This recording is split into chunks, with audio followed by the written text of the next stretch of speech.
afternoon, Mr. Ohsumi, and welcome. Nice to see you. We are so excited that you could join us today on this week's show. Thanks for having me. Before we start, I'm going to show the audience a quick clip of your life so far. Yoshinori Ohsumi was born on February 9th, 1945. He was born in Fukuoka, Japan, at the end of World War II. He then studied at the University of Tokyo, where he received his doctoral degree in 1924. After, he became a research fellow at Rockefeller University under Dr. Gerald Edelman, and during his final year in the lab, he worked with Mike Jaswinski on the initiation mechanisms of DNA replication in yeast. This was Yoshinori Ohsumi's first encounter with yeast as an experimental organism. After, he returned to Japan as an assistant professor in Dr. Yasuhiro Ankara's lab at the University of Tokyo. In 1988, Yoshinori Ohsumi was able to start his own lab at the College of Arts and Sciences at the University of Tokyo. This is where he studied yeast cells and made his discovery about how autophagy works. He currently works as a professor at the Tokyo Institute of Technology. Yoshinori Ohsumi has won multiple awards. His most celebrated award is the Nobel Prize, which he received at the Nobel Award ceremony on December 10, 2016 in Stockholm. You were born at the end of World War II. How did that affect your life? So I was born in Japan half a year before the war ended, and during this time, Japan had difficulties getting basic necessities. I myself suffered from severe malnutrition, and I was a sickly child. Also, my mother got tuberculosis and was bedbound. Luckily, she was able to recover with antibiotics sent by a friend in Hawaii. When did you become interested in science? I became interested in science since I grew up near nature. I would collect insects and watch the night sky. This influenced me to join the sciences. In high school, I joined the chemistry club and experienced the chemical reactions. This is when I realized I wanted to major in a science field. We know that you won the Nobel Prize in Physiology and Medicine last week, specifically under the prize motivation for his discoveries of mechanisms for autophagy. How did it feel to become a Nobel Prize winner? It's such an honor to have won such a prestigious award. How did you find out that you won the prize? It's actually quite a funny story. I received a call from the secretary of the Nobel Committee, Thomas Perlman. He told me while I was in my lab. It was, to be honest, quite the surprise. I was ecstatic. Did you initially want to major in biology? Actually, when I attended the University of Tokyo, I wanted to become a chemist, but I later decided biology would be better for me. Why? Did you experience any setbacks? Yes, actually. I originally tried to study vitro fertilization in mice, which is the process by which an egg is fertilized with the sperm outside of the body. But I was unfamiliar with the development of embryos in mammals. So I began to study the development of DNA in yeast, and that course of action led me on my adventure to the Nobel Prize. So, tell us about your education. I attended the University of Tokyo, where I received my doctoral degree in 1974. I also conducted some research at Rockefeller University in New York before moving back to the University of Tokyo. Fascinating. Now tell us, where do you currently work?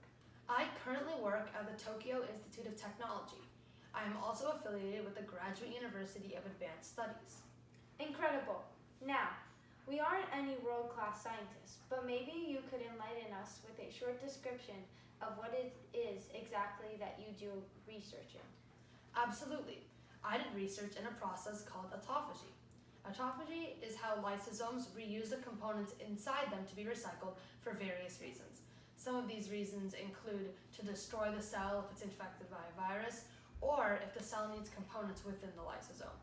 Autophagy is commonly described as the process in which cells eat themselves. The details of this process were not very well known until I, admittedly, quite luckily, conducted some experiments with yeast to find out more about the process of autophagy and genes involved. Did you prove anyone wrong with your discoveries in autophagy? No, autophagy was a relatively underdeveloped field until recently.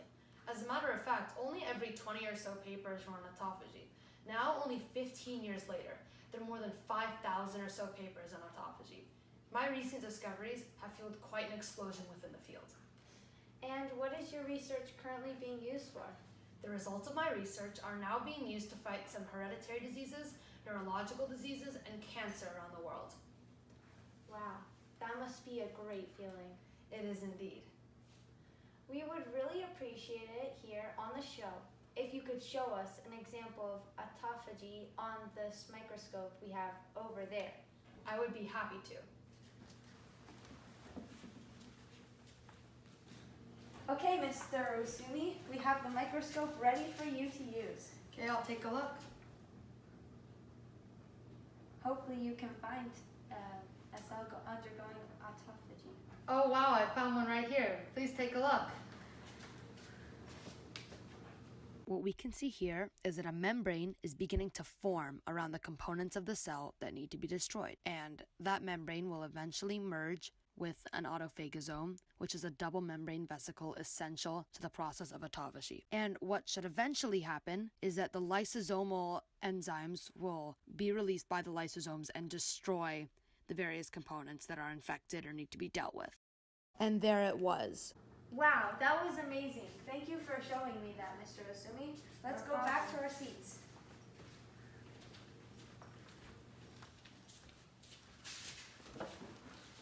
Would you like to tell us anything about your personal life? Yes, I have a beautiful wife named Mariko. We live together in our home in Japan. Before we end, what do you think your most lasting legacy is? I believe that my most lasting legacy is my contribution to the field of autophagy and its ability to change the world for the better.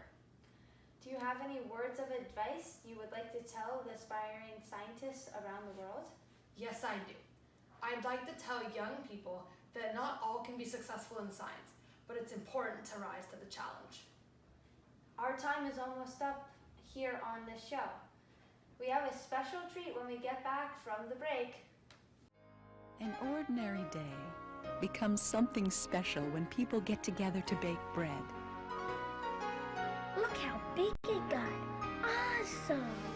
This is so cool. As the aroma fills the house and everybody longs for a taste, It smells delicious. they're reminded that the best part may be the sharing and the giving, I made it. especially to those you love most. Fleischmann's Yeast. We rise, everybody shines. Having a yeast infection isn't pretty. Monistat starts relieving your symptoms 4 times faster than the leading prescription pill and cures just as effectively, so you can feel like yourself faster. Get Monistat, the #1 doctor-recommended brand. Here on the show, we know that sumo wrestling is a very popular sport in Japan. So, without further ado, I'd like to challenge you in a sumo wrestling match live TV. Of course.